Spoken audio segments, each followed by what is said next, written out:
Pendant des décennies, les films ont façonné nos peurs, déformé la réalité, créé des monstres qui n'existent pas.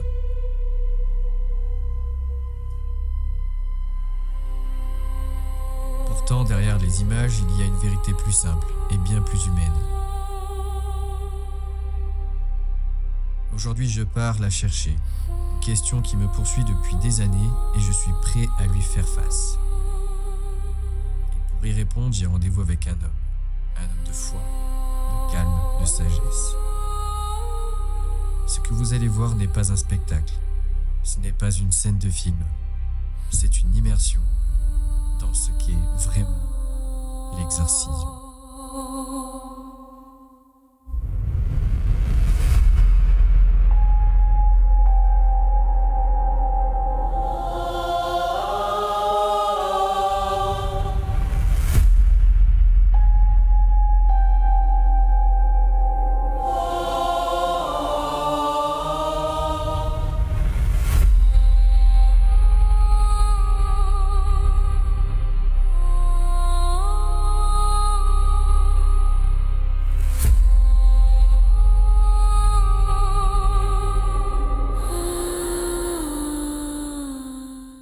Bonjour, je suis le père Henri Forestier.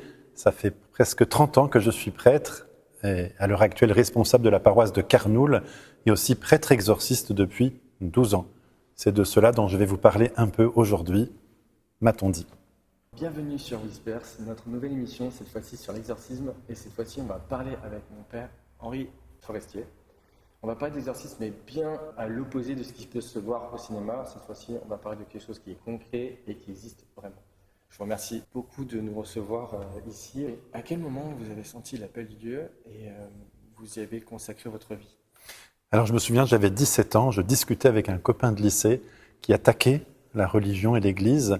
Moi j'étais catholique, pratiquant quand même, je priais pas beaucoup, mais du coup ça me gênait qu'il attaque l'Église. Alors j'ai voulu la défendre, mais j'avais pas d'argument. Alors je me suis dit un jour, je vais aller quand même regarder de plus près ce qui se passe là-dedans. Et j'ai voulu étudier un peu profondément et ça m'a passionné ce que j'ai découvert. Et puis au fur et à mesure, je me rapprochais de plus en plus d'une pratique qui était personnelle et forte. Et puis un jour, en voyant un prêtre célébrer la messe, je me suis dit, pourquoi moi aussi je n'irais pas célébrer la messe un jour? Et j'ai fini par demander à rentrer au séminaire pour devenir prêtre. Et 6 ans après, à 26 ans, je suis rentré donc à 20 ans au séminaire et à 26 ans, j'ai été ordonné prêtre. D'accord, très bien. Et vous avez des parents qui étaient déjà dedans ou est-ce que c'est quelque chose qui vous attirait vous-même tout seul? Alors, mes parents étaient croyants et pratiquants. Moi, j'ai toujours été aussi croyant et pratiquant, même si je n'étais pas forcément très investi dans la religion. Mais c'est quelque chose que je n'étais pas rebelle comme enfant, donc j'acceptais ce qu'on me donnait, je me sentais à l'aise là-dedans. Mais c'est vrai qu'il y a un jour, on passe de ce qu'on appelle la religion d'enfance à la religion d'adulte, et on finit par prendre pour soi la pratique de la religion. Et donc j'ai fait ce passage vers 17 ans et ça m'a passionné, comme je disais, ce que j'ai découvert et j'ai eu envie de participer au mouvement. Et est-ce que ce milieu justement de l'exorcisme est venu directement ou est-ce que c'est venu bien plus tard? Le fait de devenir exorciste? Oui. Alors il n'y a pas de vocation pour ça. C'est pas moi qui me suis senti appelé à devenir exorciste et qui en ai parlé à l'évêque, pas du tout.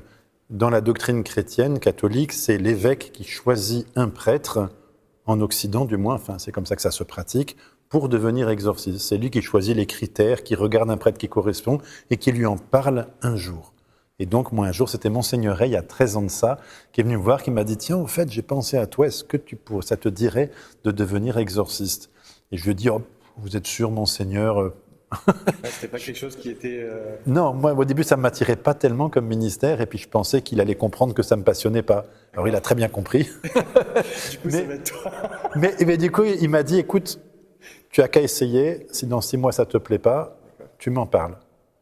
Et comme on n'est pas à l'armée quand on est prêtre, mais quand même on a fait une sorte de promesse d'obéissance à son évêque, donc il vous demande d'être exorciste, donc je dis je vais tenter, on va voir ce que ça donne. Et ce que j'ai découvert m'a aussi réellement passionné, parce que c'est un ministère assez rare dans l'Église, assez unique, à sa manière, un service des personnes qui est vraiment très particulier, qu'on appelle un service de miséricorde déjà. Ça veut dire qu'on est en face de personnes qui souffrent.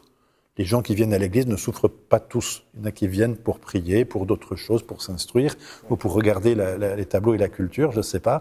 Mais là, c'est vraiment des gens qui souffrent. Donc ça fait partie du visage de l'Église qui essaye de se tourner vers les gens qui vont pas bien, qui souffrent, en essayant d'apporter une consolation, une aide, un soutien dans les épreuves. Et souvent, je dis à mes confrères, j'ai plus de chance que vous, parce que vous courez après les gens pour leur parler du bon Dieu. Et eux, c'est eux qui courent après moi parce qu'ils ont des soucis et qu'ils ont besoin de l'Église. Mais c'est très beau d'incarner ce côté maternel, ce côté soutien que l'Église porte et qui est un écho de ce que Jésus a fait. Si vous lisez l'Évangile, Jésus soignait ceux qui venaient le voir et qui étaient pauvres. Et on s'inscrit exactement dans ce service de l'humanité. Et c'est très beau d'aller vers des personnes qui souffrent en leur apportant une vraie parole d'espérance, de soutien et de consolation. Oui, une certaine libération dans tout ça. Ça vous a permis de voir que vous pouvez apporter aussi de la lumière en faisant ça. Voilà. Alors, ce qui m'a, première chose surpris dans ce ministère quand je l'ai fait, c'est le nombre de personnes qui tapent à la porte. D'accord. Une année, j'ai été formé moi-même par le père Fropeau, qui était un ancien exorciste ici, le père François-Régis Fropeau, qui est maintenant décédé. Et donc, on était 2 en binôme à l'époque, au tout début, quand j'ai commencé ce ministère. Et puis, il était très fatigué, si bien que je suis resté seul à faire ce ministère dans le diocèse de Fréjus-Toulon, à peu près le département du Var, pour à peu près presque 1 an. Et je n'ai pas fait des comptes très précis, mais je pense que j'ai reçu à peu près en entretien des gens qui venaient me consulter, environ 1 millier de personnes dans l'année. Wow. Donc c'était beaucoup, beaucoup de gens. Je me suis rendu compte qu'il y avait une vraie souffrance, des vraies inquiétudes chez beaucoup de gens, et donc la nécessité de pouvoir leur apporter une réponse telle que l'Église peut apporter comme réponse. Mais ces gens-là, c'est des personnes qui étaient un mal-être à l'intérieur, qui pour vous avaient justement côtoyé de mauvaises énergies, ou est-ce que c'était pour n'importe quel type de cas? Alors la réponse est claire, non, c'était évidemment pas tous des gens qui étaient attaqués par le diable de manière très, très violente. C'était des gens qui étaient inquiets. Mais c'est une sorte de thermomètre de la souffrance des êtres humains. On voit qu'il y a plein de gens qui se posent des questions, qui ne sont pas formés, qui ne savent pas trop où est-ce qu'on peut aller à droite, à gauche quand on a des soucis. Et c'est une grosse partie de mon ministère, au-delà des prières pour les gens qui sont attaqués, que d'accueillir des personnes comme ça et de leur donner la lumière, leur apprendre peut-être à prier si c'est ça dont ils manquent, leur apprendre à voir que c'est une épreuve humaine ou physique qu'ils subissent, ou bien même d'avoir un problème psychologique, etc. Donc de savoir simplement être une personne d'accueil par rapport à ça. Et c'est vrai que j'ai toujours été surpris, et en bien, pour ce genre de choses, justement par le regard des gens. D'accord. Beaucoup de gens ont une vision un peu négative de l'Église aujourd'hui. Ils ont vu des films, on leur dit l'Église, elle a persécuté des gens au Moyen-Âge, elle a fait ceci, cela, elle est dure, elle est exigeante, les papes y cherchaient de l'argent, tout ce qu'on peut entendre dire de manière trop caricaturale, parce que ça ne correspond pas à la vérité historique en plus. Mais du coup, c'est vrai, les gens arrivaient et me disaient, voilà, ils se rendaient compte que je peux parler une demi-heure, 1 heure, les recevoir, les écouter, leur donner, des clés par rapport à leur vie, des manières de progresser. Et en sortant, ils me demandaient souvent combien on vous doit. Et moi, je dis, c'est gratuit. Si vous voulez faire un don, faites, mais bon, c'est gratuit. Et je voyais dans leurs yeux, ils disaient, tiens, donc en fait, l'Église, elle est capable, et il n'y a pas beaucoup de gens aujourd'hui capables de faire ça, d'accueillir avec gratuité. Dans le but, on est là pour vous aider. Si on peut vous rendre plus heureux et peut-être plus proche de Dieu, on est content d'avoir fait notre ministère comme ça. Ouais, c'est intéressant. Et c'est vrai qu'au niveau du cinéma, il donne vraiment une mauvaise image de tout ce qui est l'Église, et c'est vraiment dommage parce que les gens du coup sont perdus. C'est là où justement la télé, le message passe le plus, et c'est là où on s'amuse à complètement donner de la désinformation sur l'Église. D'après ce que vous venez de me dire, mon père, vous me dites que en fait, en gros, les personnes qui viennent vous voir ne sont pas uniquement justement possédées par le diable. Du coup, on peut aller voir une personne qui exorcise. Si, supposons, je me sens pas bien dans ma peau, est-ce que je peux venir vous voir? Est-ce que vous êtes consacré qu'à ça, justement, à chasser Non, tout à fait. Le ministère d'exorcisme, c'est pour des gens qui pensent quand même qu'ils sont persécutés par le diable. D'accord. N'importe qui peut aller dans sa paroisse voir le prêtre. S'il a besoin de parler, normalement, le prêtre doit être disponible pour accueillir toutes les personnes. En ce sens, tout le monde fait ce ministère d'accueil dans l'Église, du moins les prêtres. Mais c'est vrai qu'en tant que prêtre exorciste, on a plein de gens qui se posent des questions. Oui. Qui ont besoin d'avoir une lumière. Ils disent, c'est le prêtre de ma paroisse, peut-être qu'il ne connaît pas ce genre de choses.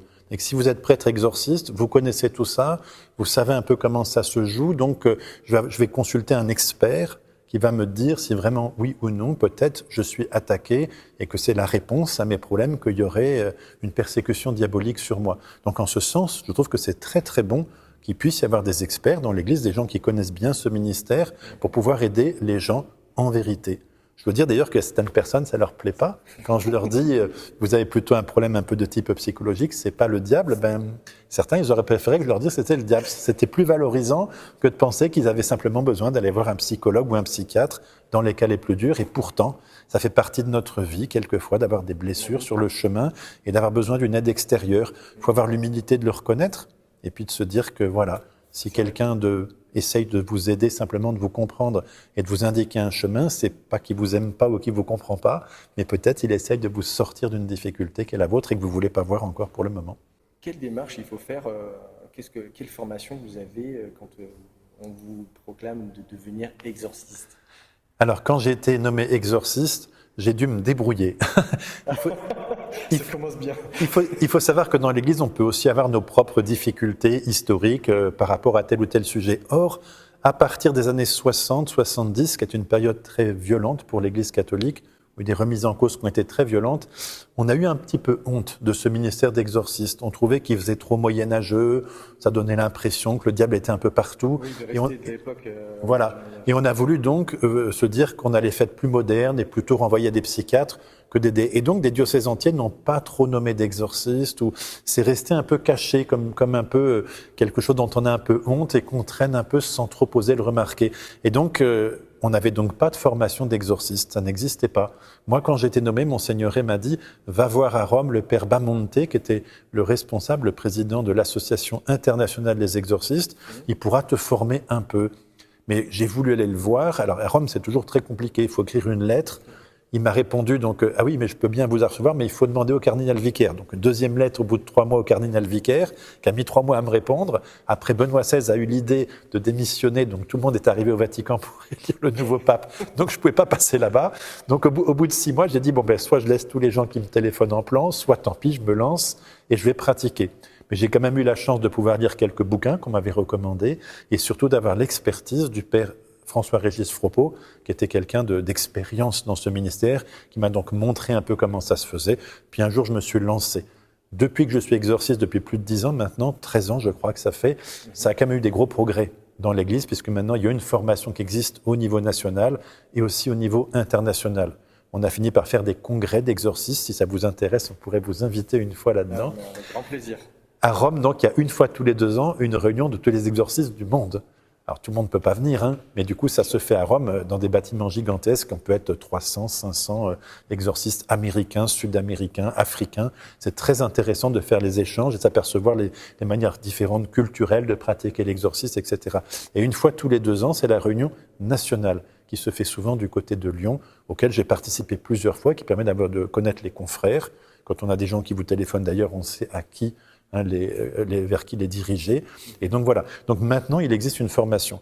Mais moi, j'en ai donc pas bénéficié. Je me suis formé un peu sur le tas, je me suis lancé et au fur et à mesure, on arrive à saisir et à comprendre comment ça fonctionne. Il y a quand même quelques très bons bouquins là-dessus, notamment le père Gabriel Amorce, qui est très connu, qui a été le grand exorciste de Rome, qui a fait plusieurs bouquins qui sont fondamentalement très clairs sur la pratique de l'exorciste. Puis après, on découvre en faisant. Il faut bien remarquer qu'il y a une très grande différence entre la pratique réelle et ce qu'on peut lire dans les livres quand même. Ouais. C'est très mystérieusement différent. Ouais. Je pense que d'un côté, chaque cas est bien différent. Donc pour pouvoir mettre en place quelque chose que vous avez appris, vous allez bien étudier avant la personne. C'est ça. Par exemple, moi je dis souvent, et c'est une chose que je trouve intéressante, c'est que voilà, j'ai toujours, étant chrétien, cru que le diable existait, mais je ne le croisais pas tous les 4 matins devant mon chemin. Ouais. Donc on a un peu l'impression qu'il existe, mais enfin que bon, voilà. On le voit pas trop, quoi. Et le jour, en tant que prêtre exorciste, on se trouve devant une personne qui est violemment attaquée par le diable, et quand à travers sa figure, le diable se manifeste, d'un seul coup, ce qui était théoriquement vrai devient pratiquement complètement réel devant ses yeux, quoi. Oui, et ça change énormément les choses. Je dis souvent ça, mais c'est vrai, c'est une première chose qui m'a frappé dans ce ministère, c'est que la première fois que j'étais en face d'une personne violemment attaquée, donc, qui connaissait ce qu'on appelle la possession, donc un état où le diable avait vraiment une emprise très très forte sur lui, et bien c'est vrai qu'au bout d'un moment où je priais, j'ai vu son regard switcher. Il est devenu quelqu'un d'autre. Et d'un seul coup, j'ai vu devant mes yeux un regard d'une noirceur et d'une méchanceté que j'ai jamais vu sur la terre. Et là, d'un seul coup, ça devenait réel. Ce qu'on appelle la figure du diable dans l'Église catholique n'était plus une idée, mais une réalité que j'avais devant les yeux. Et c'est même un peu flippant. La première fois qu'on voit ça, on dit « Ah, ok, il y a donc vraiment quelqu'un qui est là, même si je le savais, maintenant je l'ai vu, quoi. Il est là, et c'est vrai que ce regard est d'une noirceur, d'une intelligence et d'une méchanceté qui est vraiment impressionnante, quoi. On se dit « Oula, d'accord ». Et on comprend, on se dit, si lui, il avait le pouvoir de faire ce qu'il veut, il m'écraserait, quoi. Enfin, Du coup, c'est très facile à voir, quoi. C'est très facile à voir. Est-ce qu'on se dit, justement, à ce moment-là, quand on a la personne en face, je peux me faire contaminer? Mon Dieu, il va falloir que... Alors, c'est drôle parce que j'ai parlé à d'autres prêtres exorcistes des premières fois où on a découvert ce genre de cas. Ils ont tous dit la même chose. Tous, ils ont flippé. Ah bah On oui. ne le dit pas sur le coup, on fait semblant qu'on va bien, mais on a vachement peur. Moi, ça m'est arrivé, je me souviens la première fois où ça m'est arrivé vraiment un cas violent. On a commencé à prier, c'était dans cette église que ça se passait d'ailleurs, et la personne a switché, donc elle est devenue complètement violente, méchante, elle s'est dressée contre moi, elle est arrivée les poings fermés avec un regard terrible. Moi, j'étais à genoux en train de réciter les prières, je le voyais arriver. J'ai dit, c'est quoi la suite du film là, je vais me prendre des pains dans la figure. Qu'est-ce qui va se passer? Alors j'étais préparé, je m'étais dit, bon, si ça t'arrive, bah, tu supporteras ça pour tes péchés, pour pardonner les fautes de ta vie, c'est très bien, il faut bien que tu expies un peu. Mais voilà. Mais du coup, je m'étais dit, on va bien voir ce que ça donne. Et en fait, il s'est arrêté à 3 cm de moi en hurlant, et visiblement, il ne pouvait pas me toucher. Et j'ai eu plusieurs fois ce sentiment de dire, mais en fait, c'est curieux, quand tu es prêtre exorciste dans ton domaine, missionné par l'Église, que tu respectes bien les cérémonies telles que tu les fais, eh ben, tu as un pouvoir incroyable, tu fais bouger l'autre en face de toi, qui est furieux de cette attaque et qui peut rien te faire. C'est vraiment très mystérieux et très impressionnant à découvrir. Mais maintenant, ça va peut-être vous faire rire un peu, mais c'est vrai, je dis souvent, maintenant je le connais par cœur, le diable. Plusieurs fois où je le vois, se manifester à travers des personnes, et maintenant ça ne me fait plus rien. Quand il m'insulte, qu'il blasphème, je dis tiens, il fait encore son cinéma, je suis complètement calme. Mais au début, je n'étais pas calme du tout. Les premières fois où c'est arrivé, quand on dort le soir, on ne se sent pas toujours très bien. On se dit, oula, tu as quand même vu des choses un peu exceptionnelles aujourd'hui. Quand même. Oui, et puis surtout que c'est un esprit, quoi. C'est quelque chose qu'on ne peut pas... Enfin, en tout cas, moi, personnellement, on ne peut pas attraper. On sait pas... En plus de ça, il prend possession d'une personne. On se dit, mais waouh, j'ai fait quelque chose d'incroyable. Là, je pense que votre cœur, votre amour, du coup, à ce moment-là, change. Oui, alors c'est vrai que ce que vous dites, on le voit d'ailleurs dans la Bible, puisqu'à un moment les apôtres ont reçu de Jésus le pouvoir d'exorciser, ils reviennent tout contents. Ils disent à Jésus, même les diables nous étaient soumis. Parce qu'ils se rendent compte, avec leur prière, ils ont réussi à déloger l'autre, quoi. Et donc ils sont tout fiers de eux. Et Jésus leur dit, calmez-vous. Bon, ne vous réjouissez pas de ça, mais que vos noms soient inscrits dans les cieux. Il leur dit, l'important, c'est que vous alliez un jour recevoir la récompense en ayant fait le bien sur la terre, quoi. Il dit, c'est pas le fait que vous soyez puissant contre le diable qu'il faut ni rechercher, ni en faire une sorte de mythe ou de rêve. C'est pas le but du jeu. Mais de toute façon, je dirais, ce genre de danger, il est quand même pas si grand que ça, parce que le diable, on le voit tout de suite, quand on saisit quelque chose de lui, on voit qu'on n'est pas au même étage. Il est beaucoup plus puissant que nous. On n'a pas de doute là-dessus. Donc, il y a un côté, on ne peut pas être dans l'illusion complète. En revanche, ce serait très dangereux si un prêtre qu'on avait nommé exorciste commençait à être tout fier de ça, en parlait à fond, était tout le temps là-dedans, se vantait, tout ça, ce serait des mauvais signes qu'il est en train de mal vivre ce ministère. Il n'est plus un serviteur humble de ce que le Seigneur lui demande de faire, mais il commence un peu à jouer sa star. Ce ne serait pas un bon plan. Je ne pense pas. Et est-ce que c'est des choses que vous allez filmer? Est-ce que c'est quelque chose que vous allez reporter en vidéo pour peut-être des dossiers? Comment vous... Alors, la réponse est non. Hein. D'abord, il y a eu quelques exorcismes qui ont été filmés. Ça traîne sur la toile. Je l'ai vu passer une fois ou l'autre sur Internet, des choses qui avaient été faites. Mais depuis, il y a eu des normes de l'Église qui ont été demandées en disant on interdit de filmer une séance d'exorcisme dans l'Église catholique. Pour des raisons très simples. D'abord de discrétion. Pour les personnes qui subissent ça, c'est pas très sympathique de voir leur intimité. C'est comme une maladie, c'est le médecin qu'on doit garder l'intimité des personnes. Et ensuite, je pense qu'il faut qu'on arrive dans l'Église, et des gros progrès ont été réalisés là-dessus, à avoir un discours de vérité et équilibré sur la question de l'exorcisme. Faut pas avoir peur de dire oui, il y a un ministère qui existe pour des personnes qui pourraient subir des attaques du diable, un ministère de prière qui est là pour les sortir de ces attaques et leur rendre à la liberté.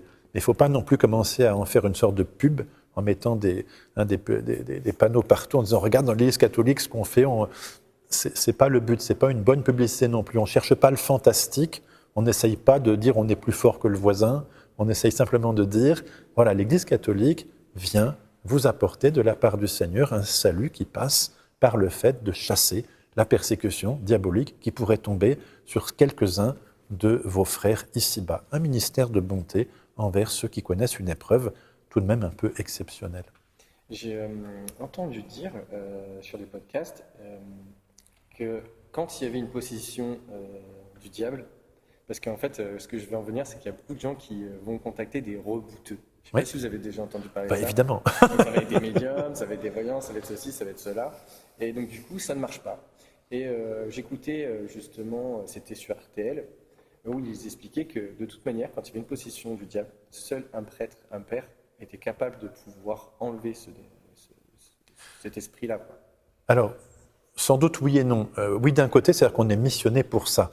Donc ça veut dire que dans l'Église catholique, on enseigne qu'on a reçu la mission du Christ, comme le pouvoir et la demande du Christ, d'aller se porter pour éclairer les personnes et leur donner le salut à travers les prières, les sacrements et tout. Donc l'exorcisme s'inscrit là-dedans. On est missionné par le Christ pour faire ça, envoyé.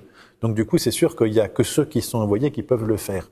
Ceux qui n'ont pas reçu l'envoi n'ont pas d'autorité pour le faire et ils ne devraient pas s'intituler exorcistes s'ils n'ont pas reçu cette mission par l'autorité de l'Église. Ça pourrait être dangereux pour eux et pour les personnes parce qu'ils peuvent faire un peu n'importe quoi, n'ayant reçu ni formation, ni éclairage, ni mission de la part de l'autorité légitime. Il y a un cas comme ça d'ailleurs qui est abordé dans la Bible, hein. C'est des exorcistes juifs à l'époque de Saint Paul, on voit, qui est en train de parcourir la Turquie et l'Europe là, et qui donc libère des personnes. Et ces exorcistes disent tiens, le nom de Jésus ça a l'air puissant. Alors ils se mettent à employer le nom de Jésus pour chasser le diable eux aussi. Et à un moment, ils se trouvent devant une personne possédée, ils disent au nom de Jésus que prêche Paul, barre-toi. Et à ce moment-là, la personne, le diable à travers la personne se retourne vers lui et lui dit mais Paul, je sais qui c'est, Jésus aussi, et toi tu es qui? Et à ce moment-là, il les massacre à coups de poing. Donc ils s'enfuient suite à être massacrés. Et ce qui nous montre bien, le diable leur dit mais au nom de quoi tu oses venir me défier? Ah oui. Qui t'envoie? Si c'est Jésus-Christ, je sais qui est Jésus-Christ. Le diable, il sait qui c'est Jésus-Christ, oui. Ah oui. Et donc là, il se peut dire, là, si tu es missionné par Jésus-Christ, je sais bien pourquoi tu viens m'attaquer. Mais si tu ne l'es pas, tu te crois plus fort que moi. Donc là, il y a un vrai danger ce faisant. Puis il y a aussi un danger par rapport aux personnes. Hein. C'est les gens qui disent, voilà, je viens consulter quelqu'un qui n'est pas clairement un exorciste. C'est pas un métier reconnu au sens, il n'y a pas une plaque reconnue par l'État d'exorciste. Donc il peut y avoir des charlatans, des gens bizarres. C'est pas du tout défini ce genre de choses et donc réellement, vraiment dangereux. En revanche, ce qu'il faut dire, c'est qu'il n'y a pas que le prêtre exorciste qui peut prier pour être libéré. N'importe quel chrétien, quand il dit la prière de base des chrétiens, le Notre Père dit « délivre-nous du mal ». Et donc, on demande au Seigneur de chasser le mal, et ça, on peut le faire, mais pas comme un ministère. C'est-à-dire, on ne dit pas « j'arrive, j'ai le pouvoir de », on dit « je demande au Seigneur humblement qu'il libère moi, mes frères, etc. » et tout. Une personne possédée peut très bien prier pour elle, pour être libérée, mais pas comme quelqu'un qui a l'autorité, qui peut provoquer le diable en disant « au nom de Jésus, va-t'en ». Ça, c'est réservé à quelqu'un qui a l'autorité de l'Église pour cela. Qu'est-ce que c'est véritablement une possession? Quelqu'un qui ne se sent pas bien, quels sont justement les effets, plus exactement, quand on vient vous voir? Alors, bon, peut-être que je vous explique un tout petit peu. Le diable existe et il nous persécute. On peut diviser en trois le type de persécution. La première, c'est ce qu'on appelle la tentation. Et ça arrive à tout le monde sur la terre, ça peut nous arriver à tous. Un jour, on n'a pas spécialement envie de quelque chose de négatif, que d'un seul coup, une pensée très négative, une envie très mauvaise a l'air de nous occuper et de nous attirer. Ça, c'est ce qu'on appelle la tentation. Et des personnes peuvent avoir des tentations très fortes, très longues, très difficiles à vivre, etc. Et tout. Et ça, on n'est pas dans le domaine de l'exorcisme, puisque tout le monde connaît ce genre de difficultés. C'est à travers une prière personnelle, la pratique des prières de l'Église, de la messe, de la confession, qu'on peut essayer de chasser ce genre d'attirance mauvaise. Mon boulot commence, moi, quand on arrive un peu plus fort que ça, au niveau 2, donc je dirais, ce serait donc l'infestation, qui est le premier niveau d'une persécution ciblée du diable sur une personne.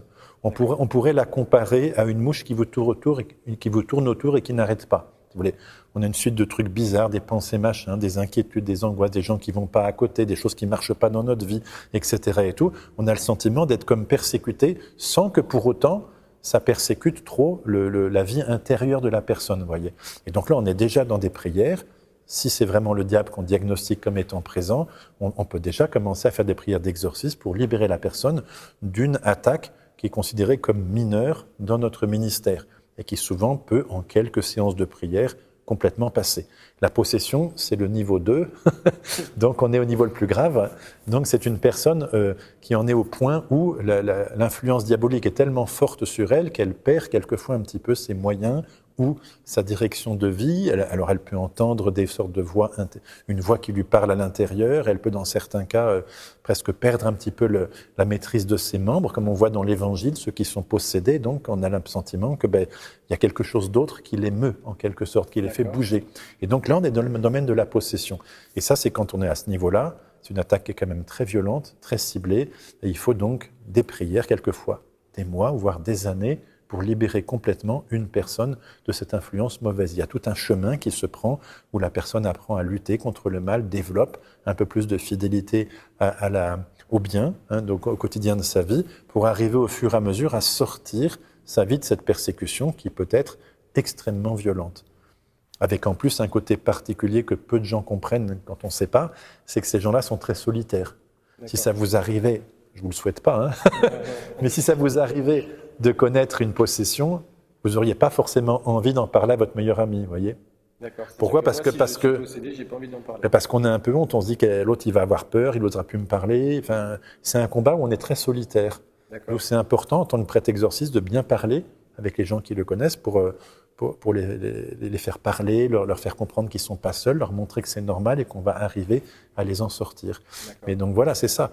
Je peux vous raconter une petite anecdote là-dessus si ça vous intéresse. Oui. Un jour, j'avais une personne comme ça qui avait un combat très violent et donc j'ai contacté le prêtre de sa paroisse avec son accord en disant ce serait bien qu'il vienne un petit peu à l'église, qu'il commence à faire des démarches religieuses, mais sachez-le, il a ce combat. Parce que comme ça permettait au prêtre de l'aider. Donc on a décidé de faire un repas ensemble pour en discuter tous les trois, et les quatre, parce qu'il y avait un mari, une femme. Et donc on a discuté de tout ça. J'avais prévenu le prêtre avant que ça pouvait arriver, qu'il y ait des manifestations un peu bizarres. Quand il y a trop de monde, il ne se montre pas. Mais dès qu'il n'y avait que des gens qui sont au courant, là, il peut se montrer un petit peu de temps en temps. Et donc c'est au courant, c'est des personnes religieuses ou c'est des personnes qui sont au courant qui les possédaient ? Non, j'ai juste dit au curé de la paroisse que ces deux personnes avaient un combat. Une des personnes avait un combat un peu personnel, un peu fort. D'accord. Voilà. Je lui ai expliqué ça pour pas qu'il soit surpris. D'accord. Et le curé m'a dit oui, pas de problème, je vois très bien, c'est pas un souci. On a commencé le repas, puis on a parlé de choses religieuses à un moment plus directement. Et là, la personne en question a commencé à bouger un peu, à faire entendre un son un peu bizarre et tout. Le curé, s'il avait pu se mettre sous la table, il se serait mis sous la table. Il était mort de trouille. Un quart d'heure après, il a pris une excuse pour partir. Et c'était 6 mois après, quand il croisait la personne dans la rue, il a salué de loin et il s'en allait. Il a eu peur. Il a eu peur de ça. Et je lui avais pourtant expliqué avant qu'il n'y avait aucun risque. Et sinon, moi, j'en vois tous les jours ou presque des gens comme ça. Donc, ce serait terrible pour moi si j'avais un risque de ça. Mais c'est donc de l'ignorance. Il ne connaissait pas cela. Et donc, il en avait vraiment peur. Il n'arrivait pas à comprendre que c'est pas dangereux de connaître quelqu'un de possédé. Il suffit juste de comprendre ce qu'il vit, de prier pour lui, de lui rendre plus facile la pratique des sacrements, la prière personnelle, de l'encourager. Ça suffit. Et c'est déjà énorme pour la personne. Voilà. Et pour revenir à ce que vous avez dit sur l'infestation, oui. Parce qu'il y a beaucoup de gens qui peuvent... moi, souvent, je parle avec des personnes, ils me disent en ce moment, j'ai le chat noir, oui. J'ai plein de trucs et tout ça. Mais est-ce que ça pourrait être plus précis ? C'est-à-dire que, est-ce que c'est quelque chose où, quand on est chez nous, on ne se sent plus tout seul, par exemple ? Est-ce qu'on a l'impression que quelqu'un est là en train de nous espier ou de nous regarder ? On n'arrive plus à dormir ? Est-ce que c'est quelque chose qui va en crescendo ? Parce que beaucoup de gens, en fait, aujourd'hui, vont se dire « Ah c'est rien, j'ai le chat noir, tout tombe à côté, Voilà. Est-ce qu'il y a quelque chose qui peut cibler plus l'infestation ? Oui, alors oui, bien sûr que oui. Mais là, vous entrez dans un autre domaine qui est celui du discernement, ce qu'on appelle. Ça veut dire, en fait, quand une personne a des soucis, si ces soucis sont graves et sérieux, c'est normal qu'elle vienne consulter un exorciste. Plein de choses ne marchent pas, c'est violent, c'est récurrent, quelque chose qui ne va pas. Je vais aller voir un exorciste pour me dire est-ce qu'il y a quelque chose ou pas. C'est donc une démarche parfaitement légitime et il est normal que j'accueille des personnes qui se posent des questions comme ça.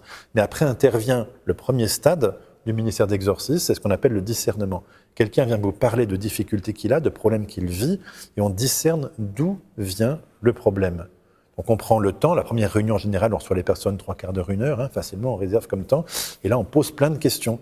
Qu'est-ce qui vous arrive? Quand est-ce que ça a commencé? Est-ce que ça augmente ou ça diminue? Est-ce que ça dépend de votre état de santé, de votre fatigue? Est-ce que ça dépend de...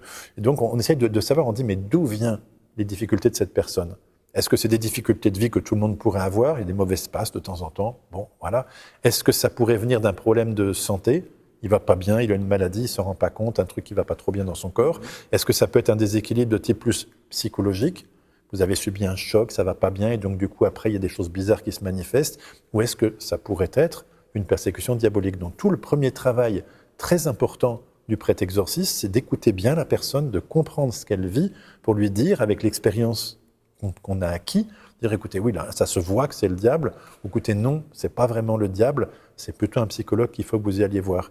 Donc c'est absolument nécessaire de ne pas passer au-delà de cette étape, de bien prendre le temps d'écouter les personnes et de donner une expertise qui soit, j'allais dire, la plus scientifique possible. Vous voyez, vous me dites ça, vous me dites ça, vous me dites ça, ben voilà, on n'est pas dans le cas des choses que j'ai vues les plus graves, voyez, par exemple. Donc ça aide beaucoup les personnes, si vous arrivez à leur donner une réponse par rapport à leurs problèmes. Donc il faut bien distinguer, c'est une grosse partie de notre ministère, entre une attaque qui serait diabolique de une maladie qui serait de type un peu plus psychologique ou humaine ou difficulté de vie ponctuelle qu'on peut tous connaître un jour ou l'autre. Oui. Et est-ce que vous faites intervenir des médecins? Oui, ça arrive assez souvent, dans certains cas, d'aller voir un médecin ou d'être en lien avec des psychiatres dans les deux sens. J'ai connu des psychiatres qui m'ont envoyé des personnes en me disant « je suis un peu inquiet, ça a l'air de sortir de mes compétences ». Comme moi, ça m'est arrivé des personnes de dire à un psychiatre bah, « écoutez, là, j'ai besoin que vous m'expliquiez, j'ai des soupçons, qu'est-ce que vous en pensez, vous, de votre côté ?» Bien sûr, on travaille et on essaye d'augmenter cette synergie entre les psychiatres et les psychologues et les prêtres exorcistes. Mon confrère ici et ami, l'abbé Christophe Bobla, fait régulièrement, tous les ans, fait une réunion avec les psychothérapeutes qu'on peut connaître dans le Var et les exorcistes pour parler un petit peu justement des différents sujets qu'on rencontre, pour nourrir l'expérience de chacun et que ce soit le plus fluide possible dans la manière d'aider les personnes qui ont des soucis. Voilà. D'accord, très bien. Et les personnes qui sont possédées par, donc du coup, le level plus haut, Ouais. le numéro 2, les personnes qui sont possédées, est-ce que c'est obligatoirement démoniaque dès le départ? Est-ce que c'est quelque chose d'un mal-être puissant ou est-ce que c'est... On dit que souvent le démon, il est quand même malicieux, il va nous faire croire que c'est quelqu'un d'autre et tout ça. Est-ce qu'il va attaquer directement ou est-ce qu'il est fourbe? Est-ce qu'il y a quelque chose qui... Par exemple, est-ce que c'est quelqu'un, ah, ça y est, je suis possédé, je viens vous voir tout de suite. Ou est-ce que c'est quelque chose qui se met vraiment longtemps en place et qu'au bout d'un an, ou peut-être 6 mois, la personne vient vous voir, vous dit, bon, bah là, il y a des trucs qui vont pas, j'entends des voix, j'ai jamais entendu des voix. Alors, tout existe. Il y a des gens qui viennent, qui ont reçu d'un seul coup des choses qui étaient dramatiques et d'autres que c'est venu au fur et à mesure. Il faut analyser pourquoi et comment c'est venu. Donc, la manière par laquelle c'est arrivé fait partie de l'enquête. On va regarder exactement comment les difficultés sont arrivées à cette personne.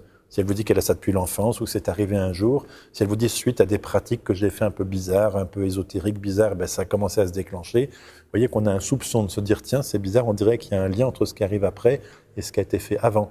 C'est une partie de l'analyse justement, ça. On dit ben, si la personne vous dit je vais pas bien, je n'arrive plus à dormir, je suis angoissé tout le temps, on dit mais ça a commencé quand? Ben j'ai eu le jour où j'ai divorcé. Vous voyez, c'est quoi la conclusion? Vous allez dire ben Ouais.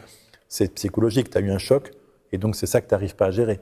Si en revanche, c'est suite à aller voir une personne qui était très néfaste, etc., que c'est arrivé, on a le soupçon de se dire, tiens, est-ce que c'est là où ça viendrait? Et vous voyez, à la suite de l'analyse, on fait une suite d'analyses de différents points.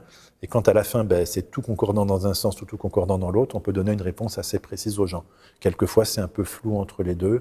Et on peut faire une petite prière de départ, d'accompagnement, de suivre la personne pour voir un petit peu si, en priant, sa situation s'améliore ou pas vraiment. Donc voilà, on a plusieurs manière d'agir, mais qui essaye d'être le plus sérieux possible dans l'analyse, la prise en cause des personnes et le fait de les soigner d'une manière qui soit respectueuse de l'être humain et, du ministère, qui soit appliqué de manière sérieuse et professionnelle, j'allais dire. D'accord, très bien. Je vais poser peut-être une question un peu bête, Ouais. mais est-ce qu'il vous est arrivé d'avoir des animaux posséder. Alors, il n'y a pas de questions bêtes, il y a des réponses bêtes, quelquefois, il n'y a jamais de questions bêtes. La question, elle a toujours une raison. Parce que moi, il y a des gens qui me disent « Ouais, je sais pas ce qu'il a, mon chat, je l'ai jamais vu comme ça. Alors, Est-ce que c'est possible ?» Directement, non. Le diable n'est absolument pas intéressé par persécuter un animal, puisque qu'est-ce qu'il peut bien faire d'un animal? Enfin, je veux dire, il n'est pas dans le domaine du salut comme un être humain qui se dirige vers son éternité, etc. Et tout. Donc non, au départ, non. Maintenant, le diable peut utiliser les animaux pour persécuter les êtres humains, oui, donc ils peuvent rentrer un peu dans la boucle, mais en général, c'est toujours les êtres humains qui sont visés par une manière ou une autre. C'est comme ce qu'on appelle les maisons hantées, il faut voir ce que ça peut vouloir dire, mais si c'est le diable qui se manifeste en embêtant les personnes, il n'hante pas une maison tout seul où il n'y a personne dedans, ça n'a aucun sens, vous voyez. Mais c'est parce qu'il y a des gens qui sont dedans qui vont être persécutés. Ça, c'est très intéressant que vous en parlez justement. Est-ce que justement, j'allais vous poser la question, est-ce que le diable peut prendre possession d'un endroit? Alors, ce que je pense, moi-même, je ne prétends pas avoir une autorité du pape pour vous enseigner la vérité là-dessus, hein, mais ce que je pense, c'est que comme dans des lieux saints, vous allez à Lourdes où la Vierge Marie est apparue, a fait des miracles et tout, c'est un lieu saint, si vous voulez. Plein de gens sont passés, ont fait des prières, donc c'est vrai que ce lieu, il a une valeur un peu de sainteté, si vous voulez. Donc si on imagine un endroit où ce serait fait des choses extrêmement négatives, cruelles, des persécutions, des choses dégradantes, etc. et tout, peut-être que c'est quelque chose qui pourrait être un peu, je ne vais pas dire chargé négativement, c'est un drôle de mot de dire ça comme ça, mais qui pourrait peut-être être plus favorable à persécuter les gens ou que des gens puissent ressentir une persécution là-dessus. C'est tout à fait possible, oui, bien sûr. Donc là, vous parlez d'énergie. Non, pas d'énergie. Enfin, quand on parle d'énergie, pour moi, c'est un mot qui n'est pas très clair. Une énergie, ça veut dire quoi? Dans le cadre du ministère d'Exorcisme, on affronte des êtres qui sont des êtres invisibles, les anges, qui sont mauvais, qui sont au-dessus de nous en termes de puissance, mais on n'affronte pas une énergie. Une énergie, c'est quoi? Est-ce que si on parle d'une personne qui a une intelligence, une volonté et qui peut interagir avec nous, c'est ce qu'on appelle un diable. Si on parle de quelque chose qui n'a pas d'intelligence, pas de volonté, qu'est-ce que ça veut dire? Alors après, si c'est le corps qui est malade, une énergie du corps qui est malade ou quelque chose, ou psychologique, on n'est plus du tout dans le domaine de l'exorcisme dans ces cas. D'accord, je comprends très bien. Et par exemple, une personne qui vient à un endroit et se dit « je me sens pas bien ici », qu'est-ce que vous en pensez, vous? Eh bien, c'est tout à fait possible. J'ai très souvent de gens qui me disent ce genre de choses. J'ai cru comprendre, en analysant un peu des choses qui vont avec l'exorcisme, que beaucoup de gens sur la Terre sont ce qu'on appelle médiumniques, on peut dire. Médiumnique, dans mon langage à moi, c'est pas le médium qu'on va consulter, je vous recommande pas du tout d'ailleurs d'aller consulter, soyons clairs, mais c'est des personnes qui ont un ressenti que d'autres n'ont pas. On dirait que ils arrivent à ressentir des lieux qui sentent bons ou mauvais, ou des personnes. Ils décrivent ça comme en disant c'est comme une éponge qui prend sur soi de l'eau, et là ils ont le sentiment que le bien et le mal viennent sur eux un peu comme ça. Et c'est des gens d'ailleurs qui se cachent un peu de la société, qui aiment bien rester tranquilles parce qu'ils sont bouleversés un peu par tous ces ressentis. Ils sont pas bien quelque part, hein, ou en tout cas un peu perturbés par ces ressentis. Et donc moi je crois que ces choses-là existent, hein. Des gens en ressentent. Je pense qu'ils ressentent un peu ce qui se passe dans le monde des anges. J'ai l'impression, je pourrais l'analyser comme ça, et que donc ils ressentent que quelque chose peut-être s'est passé ou pas là-dedans. Ça n'a rien à voir avec l'exorcisme, c'est pas mon ministère, hein, puisque c'est des personnes qui ressentent. On leur donne en général le conseil de dire, écoutez, arrêtez, essayez de calmer le jeu, de ne pas être dans le sens du ressenti, parce que vous êtes des êtres humains faits pour vivre dans le monde dans lequel vous vivez, avoir des relations normales avec les personnes et pas rentrer dans une sorte de monde angélique qui ne vous correspond pas du tout.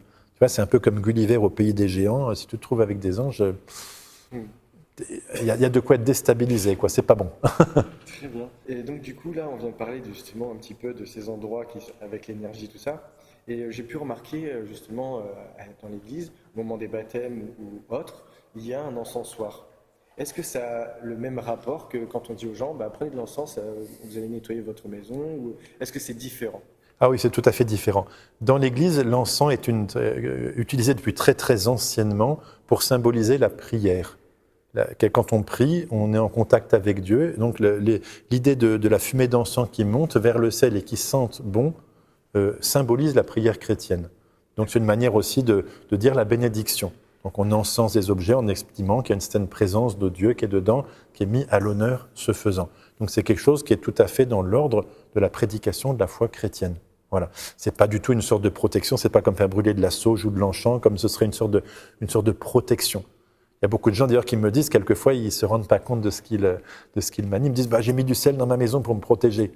Mais en fait, ça veut dire qu'autrefois, et c'est très reconnu, on prenait du sel qu'on exorcisait et qu'on répandait pour se protéger. Chez vous, dans Oui, la religion... on peut prendre du sel, mais qu'on exorcise. On fait une prière spéciale en demandant au bon Dieu que partout ce sel sera répandu, que le diable soit repoussé. Mais prendre du sel sans faire l'exorcisme, c'est mettre les choses dans le mauvais sens, quoi. Et donc, du coup, des tas de gens croient à faire des choses comme ça, mais tombent dans des sortes d'observances un peu bizarres qui ne sont pas vraiment dirigées par la religion, alors que là, on a été voir un prêtre, on a demandé une prière spéciale, et donc on l'utilise comme de l'eau bénite, comme de l'encens béni, comme tout ça, pour dire ça, c'est une valeur un petit peu de protectrice. Ça, c'est vrai pour le coup. On peut venir voir un prêtre pour lui demander de l'eau bénite, ou justement un encens. Ou du sel exorcisé, ou de l'encens béni, oui, bien sûr. Mais moi, je ne savais pas du tout. Ah ben bien sûr que oui. Incroyable. Incroyable. Ok, très bien. Qu'est-ce qui amène justement à être possédé? Est-ce que c'est des personnes qui vont faire certaines choses où ils ne sont pas justement au courant, qui vont leur ouvrir des portes? Alors sur ça, j'ouvre sur le côté terrain ésotérique. Il y a des gens qui achètent des cartes, il y a des gens qui jouent au pendule, il y a des gens qui s'amusent avec une Ouija. Et puis peut-être d'autres qui ne font rien. Donc justement, qu'est-ce qui en globalité amène à une personne à être possédée? Voilà, je pense que c'est une excellente question et beaucoup de gens se posent ce genre de questions. Il y a des réponses de fait très claires à donner. Première chose, il y a donc deux manières par lesquelles quelqu'un peut subir une attaque diabolique violente qu'on appellerait la possession. Le premier cas, c'est des gens qui ont été du côté du diable. Ils se sont intéressés à l'ésotérisme, ils ont fait des pratiques, ils ont voulu participer à des cérémonies un peu borderline, etc. et tout.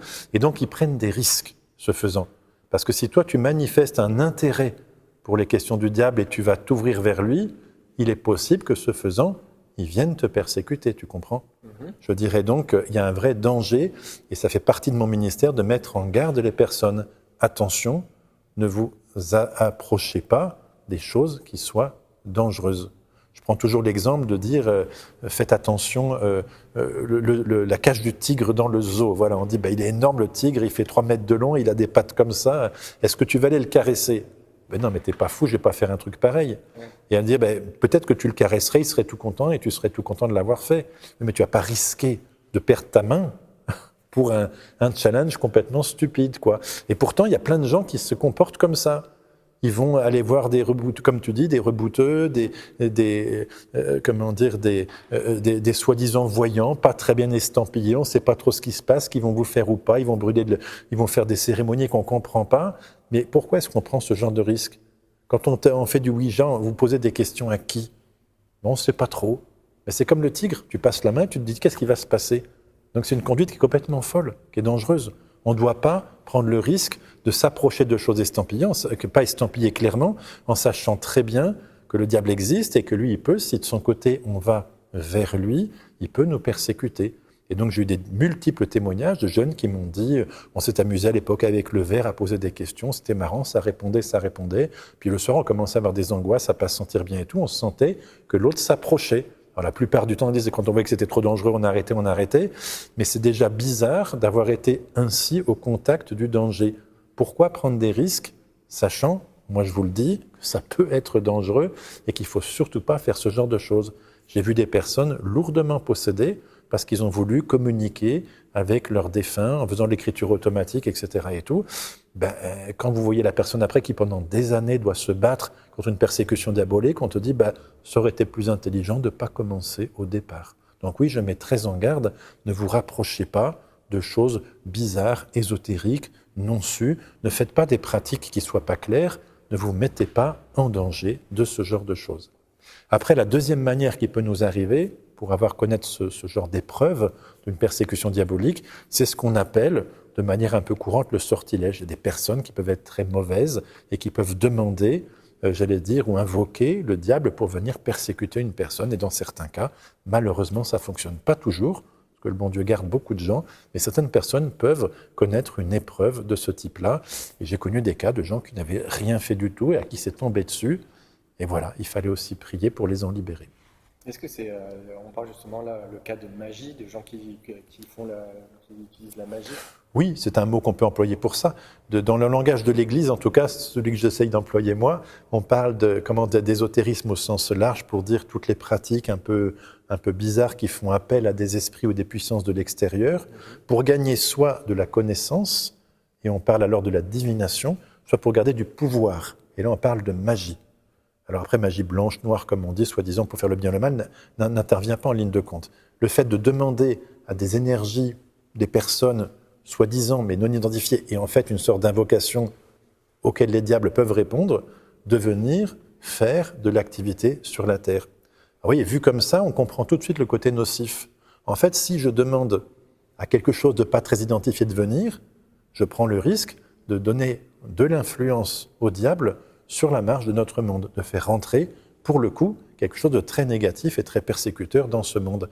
Donc je suis quand même responsable de ce que je fais et de ne pas faire ce genre de choses. Il y a quand même des gens qui sont pas au courant de tout ça. Moi, je vois souvent des personnes qui sont, ils savent pas où se tourner quand ils ont besoin. Souvent, on entend parler des personnes. J'ai perdu mon père, mais j'ai des signes et tout ça. Et souvent, quand ils voient des signes, ils se tournent vers des personnes qui sont justement dans ce côté magie et tout ça. Et pour vous, comment ça se fait que ces gens ne se tournent pas vers Dieu? Pourquoi pour eux, c'est autre chose que justement le Seigneur? Il faudrait poser la question à eux, peut-être, je ne sais pas. Mais non, en tout cas, ce que j'ai comme explication, parce que j'ai évidemment déjà réfléchi à cette question-là, c'est sûr que, j'allais dire, beaucoup de gens aujourd'hui, malheureusement, ont un réflexe de méfiance par rapport à l'Église, comme toutes les institutions d'ailleurs aujourd'hui sont un peu en mise en doute. On se méfie de tout, du gouvernement, de ceci, de ce que peuvent nous dire les uns ou les autres. Et donc l'Église est rentrée dans ce pourquoi on a de la méfiance. Est-ce que le curé il n'a pas de l'intérêt à me dire telle ou telle chose ou je sais pas quoi. Et donc ce qui est dommage, c'est que les gens n'ayant aucune formation, n'ayant pas été posés des vraies questions, ne sont pas renseignés. L'Église a quand même beaucoup de choses à dire. La théologie, l'étude de l'Église, elle a 2000 ans de travail de gens qui ont réfléchi sur ce qu'on faisait. Et donc c'est vrai que l'ignorance crée malheureusement du malheur sur la terre. Et donc il faudrait dire à ces personnes-là, oui, l'Église est un organisme sérieux qui depuis 2000 ans a réfléchi au problème des souffrances des hommes et apporte des réponses à tout ça. Donc il vaut beaucoup mieux aller voir l'Église que des charlatans ou des personnes mal estampillées, on ne sait pas trop qui ils invoquent et comment est-ce qu'ils fonctionnent, qui là risqueraient de nous mettre en danger. Oui, donc bien sûr, il faudrait rappeler aux gens, leur dire, oui, n'oubliez pas que l'Église a été spécialement fondée par Jésus-Christ pour venir en aide aux hommes. C'est là qu'il faut demander de l'aide, bien sûr. Est-ce que vous avez l'impression qu'il y a une classe sociale ou un type de personnes qui est touchée plus ou moins par le démon? Je ne pense pas du tout, non. Franchement, j'ai vu des personnes de toutes origines qui peuvent être dans ce combat comme des personnes de toutes origines qui ne le sont pas. Je pense qu'on peut dire quand même qu'une personne qui est baptisée, qui est dans la foi, une saine spiritualité, sera beaucoup plus protégée qu'une personne qui n'est pas du tout dans ce cadre-là. Donc peut-être on pourrait voir des gens peut-être non baptisés plus attaqués que des gens baptisés, par exemple, parce que le baptême représente une réelle protection. D'ailleurs, si vous m'écoutez, faites baptiser vos enfants, sachez-le. Voilà. Mais sinon, voilà, à part ça, non. Ah, ça oui, pour le coup, oui. J'ai connu un cas précisément d'une personne qui était religieuse et qui était baptisée, qui était dans la foi et qui a été attaquée par le diable. En quelques séances, ça a été réglé le problème, alors que c'est une très grosse attaque. En revanche, c'est vrai, quand ça fait 10, 20, 30 ans que c'est comme ça, qu'on n'est pas baptisé, pas dans la foi et tout, on a le sentiment que la possession a comme pris des racines. Et c'est long de chasser ce genre de choses. Voilà. D'accord. Et j'aimerais vous poser une question sur est-ce que vous vous rappelez de votre premier exorcisme? Oui, enfin le premier cas de possession que j'ai trouvé, et j'en ai un peu parlé tout à l'heure, parce que je me suis demandé ce qu'allait m'arriver quand j'ai vu la personne switcher et devenir l'autre, qui s'exprimait à travers elle, à travers cette personne. Donc là, c'est vrai que je m'en souviens très, très bien de ce cas. Je me souviens en tout cas d'un deuxième cas, si vous aimez les anecdotes, c'était un jour où justement je faisais l'exorciste et le diable donc parlait à travers la personne, m'insultait. J'aime mieux qu'il m'insulte plutôt qu'il fasse des louanges, je remarque, à tout prendre. Et qui me disait, à un moment il s'arrête, il me regarde, il me dit, ce soir, je vais venir m'occuper de toi. Alors, j'ai fait celui qui n'entendait rien, mais j'avais très bien entendu. Et donc du coup, c'est vrai, le soir, quand je me suis couché, j'étais tout seul dans ma chambre, je me suis dit, bon, je vais quand même faire une prière à la Sainte Vierge spéciale de protection. Ben, j'ai jamais aussi bien dormi que cette nuit-là. J'ai dit comme quoi c'est un menteur, il a essayé de me défier, il faisait la bravade pour essayer de voir s'il arrivait à me faire peur, en fait. Bon, j'ai passé l'épreuve, semble-t-il. L'épreuve est bon. Est-ce que vous avez déjà entendu dans des choses bizarres pendant un exercice, c'est-à-dire peut-être des choses que le démon va dire sur vous, que personne n'est au courant, ou est-ce qu'il va citer la personne, vous l'avez jamais vue, mais il va dire votre prénom, Est-ce que vous avez eu des choses comme ça qui sont vraiment choquantes? Oui. Oui, bien sûr, il y a eu des choses très choquantes, vraies comme faux d'ailleurs, parce qu'il peut aussi bien dire des choses qui soient vraies sur la personne que du faux. Il faut comprendre que le diable étant qu'un manipulateur et un menteur, on ne doit absolument pas tenir compte de ce qu'il dit. Si c'est vrai, on n'a pas besoin de savoir ce que les autres ont fait de mal, de toute façon ça ne changera rien à la réalité. Et si c'est faux, il ne faut surtout pas se mettre à croire ce qu'il va le dire. Donc dans tous les cas, on dit aux gens, si des gens assistaient de la famille pour aider à prier pour la personne qui était exorcisée, et bien on leur dirait, n'écoutez rien de ce qu'il dit. Ne vous laissez surtout pas manipuler par lui. Et il est très clairement demandé au prêtre exorciste, en dehors de quelques questions précises qu'il peut poser, il ne doit surtout pas rentrer dans un dialogue avec le diable. D'accord, donc il peut dialoguer avec vous au moment de l'exorcisme. Il peut tenter de dialoguer avec moi, il peut m'insulter, il peut me poser des questions, il peut essayer de me mettre en difficulté, mais je garde la liberté de rien répondre et de continuer à prier tranquillement. D'accord, donc la personne n'est pas, comme on dit, on voit souvent, nous, en fait, nous, ce qu'on a seulement comme info, c'est à la télé, c'est de voir quelqu'un qui est par terre, qui bave, qui crie et tout ça. Est-ce que c'est plutôt quelqu'un qui va plutôt être stable, qui va simplement vous regarder dans le calme et vous poser des questions peut-être dans une autre langue? Est-ce que c'est quelqu'un qui va vous parler dans votre langue? Est-ce que c'est quelque chose qui, quand il parle, est-ce que l'environnement énergétique, est-ce que l'endroit est différent? Alors, il y a beaucoup de questions, mais pour répondre en tout cas à la première, je dirais tout peut exister. On ne peut pas dire le diable va faire ça ou ça. Il peut s'amuser à baver, à faire crier, à faire tomber quelqu'un par terre. Il peut être très froid et vous répondre. Il peut même, dans certains cas, ça m'est arrivé assez exceptionnellement qu'il essaye de faire des blagues et de me faire rire, sans doute pour me déstabiliser, j'imagine. Mais j'avoue que j'ai pris la décision depuis très très longtemps de dire de toute façon, c'est comme un mur. J'écoute rien de ce qu'il dit, de ce qu'il fait, ça ne m'intéresse pas. Je déroule ma prière et je pose les questions que j'ai à poser, point à la ligne. Je crois que c'est la grande sagesse de l'Église de nous dire reste dans le rituel, ne rentre pas sur son camp, il va toujours essayer, lui, de te faire sortir de là. Voilà, après des anecdotes, il y en a eu plein, évidemment. Il y en a un diable un jour qui m'a proposé de m'apprendre l'hébreu, parce qu'il parlait en hébreu, paraît-il. Je lui dis tais-toi. Je continue la prière, j'ai même pas répondu. Je ne souhaite pas spécialement apprendre l'hébreu, donc ça tombe bien. Est-ce qu'il demande quelque chose? Qu'est-ce qu'il demande habituellement? Est-ce qu'il y a un truc qu'il demande à chaque fois? Parce que, par exemple, il va prendre la possession de quelqu'un. Pourquoi déjà, il fait ça? Est-ce que c'est pour se remarquer, sachant qu'il est partout? Oui, alors s'il fait ça, c'est qu'il cherche à nuire aux êtres humains. Depuis qu'il est devenu le diable par désobéissance à Dieu, il est fixé dans une sorte de combat contre Dieu qu'il déroule quoi qu'il arrive. Or, les êtres humains étant des enfants de Dieu, pouvant devenir des enfants de Dieu et se diriger vers Dieu, il déteste ça. Il a envie de les faire sortir de la trajectoire et les détruire s'il pouvait. On sent très très bien quand on voit le regard du diable que s'il pouvait nous détruire, il nous détruirait. Et qu'on pèserait pas très lourd en face de lui s'il avait la liberté totale de nous agresser. Heureusement, il ne l'a pas. Mais c'est fort parce qu'on voit qu'à travers vos mots, on voit que quand même vous êtes en face de quelqu'un d'extrêmement puissant et quand même qui fait peur. Est-ce que, comme tout à l'heure, j'en ai posé tellement plein de questions, je voulais savoir, énergétiquement, est-ce qu'il va essayer d'éteindre des bougies? Est-ce que l'ambiance est différente quand vous êtes vraiment là où il est là, ou peut-être au moment où vous allez prononcer peut-être la dernière prière? Est-ce qu'il y a quelque chose que vous avez remarqué qui est différent au moment où peut-être il s'en va? Alors quand il s'en va, c'est vrai qu'on peut quelquefois ressentir un peu quelque chose. Quelquefois un courant d'air, un truc bizarre, le sentiment que tiens, quelque chose a l'air d'être un peu parti. On peut, c'est vrai, après quelques années de pratique de ce ministère, ressentir quelquefois 2-3 petits trucs. Mais je pense que c'est pas un terrain sur lequel j'ai envie de partir. Que je ressente ou pas, après tout, n'a aucune conséquence. Et ça pourrait au contraire induire des mauvais jugements. Tiens, j'ai ressenti ça, j'ai pas ressenti ça. Bon, cherche pas ce que tu ressens. Réfléchis à ce que tu dois faire, à ce que tu estimes juste, et fais-le clairement.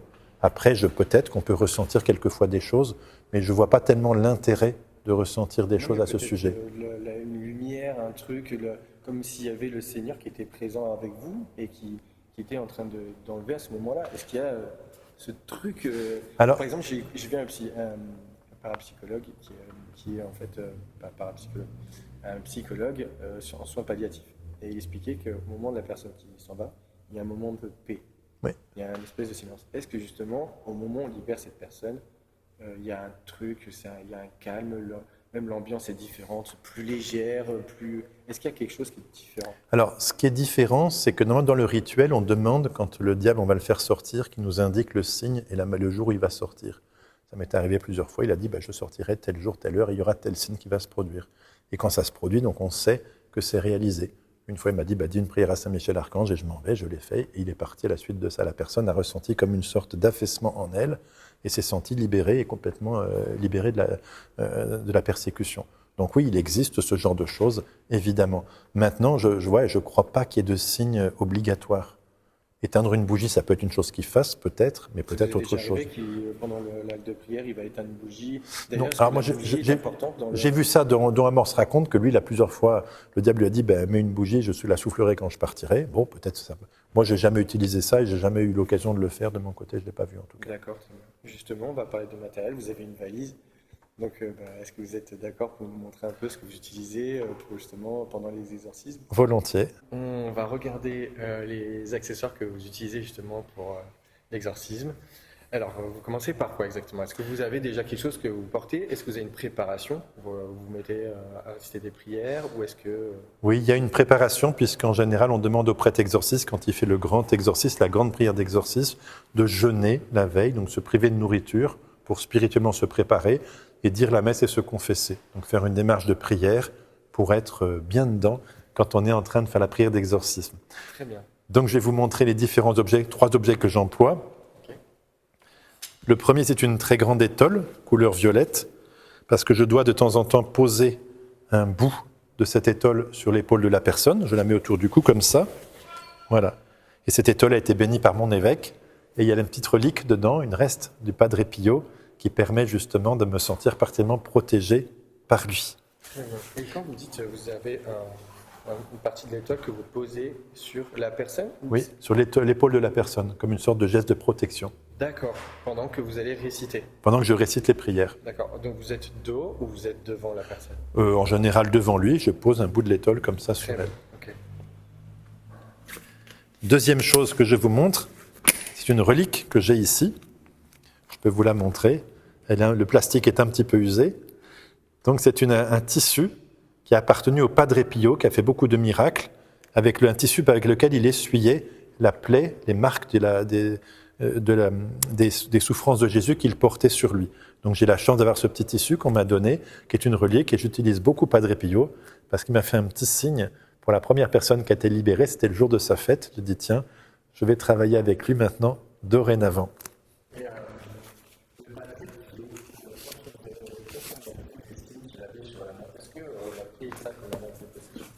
Non, ce n'était pas un acte de possession du tout. C'était qu'une sorte de grâce mystique qu'on connaît dans l'histoire de l'Église, parce que c'est déjà arrivé à Saint François d'Assise il y a plusieurs siècles de cela. Donc le fait de grands saints qui se rapprochent tellement de la méditation de la Passion du Christ que le Seigneur manifeste, qu'il les bénit spécialement en montrant les marques qu'il portait lui-même sur la croix. Ils ont les marques des clous de Jésus dans les mains, les pieds et le côté. Est-ce que le Padre Pio, c'est la seule personne qui a vécu des... Alors, il y en a eu beaucoup au cours de l'histoire, mais le dernier, le plus récent qu'on connaisse, en tout cas officiel, c'est le Padre Pio, qui est donc mort en 1968, je crois, quelque chose comme ça. D'accord. Donc, il est relativement contemporain. Je suis né en 70, 2 ans après sa mort, par exemple. Oui, c'est quelqu'un qui me parle beaucoup. Quand je vais à un endroit, je vois sa statue et tout ça, ça me parle beaucoup. Et pour moi, je suis très intrigué par ce qui s'est passé. Et comme vous avez dit tout à l'heure, on fait toujours attention, on pose des questions, on fait tout ça. Lui, quand il est arrivé à voir ces choses-là, est-ce qu'il a été déjà questionné ou est-ce que c'est vraiment quelque chose qui est connu justement dans l'Église? Il y a eu des enquêtes là-dessus, des médecins qui l'ont examiné, toute une littérature qui s'est faite aussi là-dessus. C'est des choses qui ont été très, très analysées, en montrant c'est absolument pas lui qui l'a fait et que c'est pas non plus naturel. Hein. Il y a même c'est une petite histoire qui a fait un peu rire, mais il y a un spécialiste, peut-être médecin, qui avait écrit un jour, mais c'est parce qu'il pense toujours à la Passion du Christ qu'il a ça. Et le Padre Pio lui a dit, dis-lui de regarder une vache, on va voir s'il lui pousse des cornes. Comme quoi, il avait de l'humour, en plus d'être un saint. J'ai vu que sur votre livre, vous avez un peu il y a des taches rouges, c'est du sang qu'il y a dessus? Oui, c'est-à-dire que la relique, c'était un tissu avec lequel il épongeait la plaie de son côté. D'accord. Donc il reste un peu un reste de sang, d'eau, enfin un petit peu de liquide, voilà, de blessure, quoi, en Très fait. bien. Voilà, je vous montre ici alors le rituel de l'exorcisme. En latin, ritus exorcisandi obsessos ad demonio. Le rituel pour exorciser ceux qui sont possédés, obsédés, persécutés par le diable. Il est donc en latin, ici. Et donc, on a tout un tas de pages de prières qu'on doit réciter avec des signes de croix. Et à quel moment c'est au moment où il y a les points rouges? Moi, il y a une sorte de croix rouge, c'est un signe de croix qu'on doit faire à ce moment-là. Le rituel, quand on le fait en entier, doit durer à peu près 20 minutes dans la formulation ancienne. Et il en existe une version plus moderne qu'on peut utiliser aussi. Et donc ce rituel, il est recommandé aux prêtres exorcistes de le suivre avec une grande fidélité, de ne pas s'écarter de ça, de ne pas rajouter des sortes d'idées ou d'intuitions personnelles, se contenter d'être un serviteur du ministère du Christ et de le faire avec le plus de foi et de fidélité possible, avec l'idée de se dire on n'est pas plus fort que le diable, on est juste représentant de l'Église, chargé de l'autorité du Christ, et c'est lui qui va combattre contre le diable à travers notre ministère. Et quand vous récitez justement ces phrases, est-ce que dans votre cœur, vous pensez à vraiment que cette personne s'en va, ou vous êtes concentré à fond sur le texte et vous répétez comme si c'était mécanique? Je connais presque par cœur le texte maintenant, depuis les années que je le récite, et je dirais, il y a un côté très mécanique, c'est qu'on a l'habitude de le faire et donc on le déroule naturellement. On fait en général au début de la prière une intention générale, on demande au bon Dieu de venir en aide à la personne et de chasser le diable, et puis après on prie sans trop se focaliser sur ce qu'on ressent et ce qu'on ne ressent pas. D'accord, très bien. En tout cas, merci beaucoup, Monsieur Henri Forestier. Dernière chose, comment on fait pour vous contacter? Alors, il est très facile de me contacter. En général, on n'est exorciste que pour un diocèse. C'est l'évêque qui est l'exorciste qui nous remet cette charge en disant il ne peut pas tout faire, donc tiens, tu appliqueras l'exorcisme pour les personnes qui viennent te voir. Et donc, des personnes du Var peuvent très facilement me contacter. Mon téléphone peut se trouver très facilement, je ne vais pas vous le donner maintenant, mais voilà, c'est pas difficile. Et en général, partout où vous habitez, vous pouvez toujours téléphoner à l'évêché, l'endroit où il y a l'évêque, en disant « J'aimerais rencontrer l'exorciste du diocèse » et il vous mettra en contact avec celui de votre diocèse. Si jamais ça ne se passait pas bien, il est tout à fait possible d'aller voir un autre exorciste d'un diocèse voisin ou même moi, et dans ces cas-là, vous téléphonez à l'évêché, là où il y a l'évêque de l'endroit de la personne, et ils vous transmettront les coordonnées, les manières de joindre l'exorciste. On peut avoir à demander quelquefois plusieurs avis si on n'est pas satisfait du premier. On accueille volontiers les personnes qui ont des demandes sérieuses et sincères. Et on prie bien pour vous. En tout cas, merci beaucoup, mon père, de nous avoir consacré votre temps. Est-ce que vous avez un dernier message d'espérance à donner aux personnes qui nous écoutent? Oui, bien sûr. Un message qui est très beau et très profond, qui vient de l'Évangile. N'ayez pas peur. Le Christ est plus fort que tout. Et il vaut mieux aller du côté du bien que de trop craindre le mal. Donc, plein d'espérance, oui. Eh bien, merci beaucoup. Merci à toi. À bientôt. Si c'est un mot début, donc là on va le régler, on va le baisser un tout petit peu. Début, alors oui, on est en début d'enquête. Ouais, c'est vrai. Nord. Donc voilà, là on va le baisser. Nord, après tu... Nord. Est-ce que c'est une indication ou pas? Enfin voilà, c'est toujours pareil. Nord. Est-ce que c'est au niveau de... Est-ce qu'on a une... Oh putain, c'est marrant parce que tu as parlé de... Je le cherche. Bien joué, bien joué. K2. Tu sais pourquoi? K2. K2? Ouais. Ouais. T'as filmé K2, ouais. Ouais, je l'ai filmé, mais je vais descendre la lumière. Ouais, c'est pas tout le temps que je l'ai fait. Du coup, le nord, il est vers où? Il est par là. Ok. Ça me montre la direction là-bas. Et quand ça a dit nord, bah c'est pour ça que je t'ai demandé où c'était. Et là, ça vient de le refaire. Quand je demande où c'est qu'il y a quelqu'un, tu vois, je me pose bien. Je demande de me montrer où c'est qu'il y a quelqu'un. Et direct, ça se pose, tu vois. Ouais, je pense qu'il est tombé ici. Ah, il a pris 20. 20. Non, mais il a 19 ans, mais il est tombé de 20 mètres. Fuyé. Pourquoi il dit Attends. J'essaie de le comprendre. Ah, c'est toi? Alors, est-ce que c'est le fait que c'est un endroit qui est dangereux ici?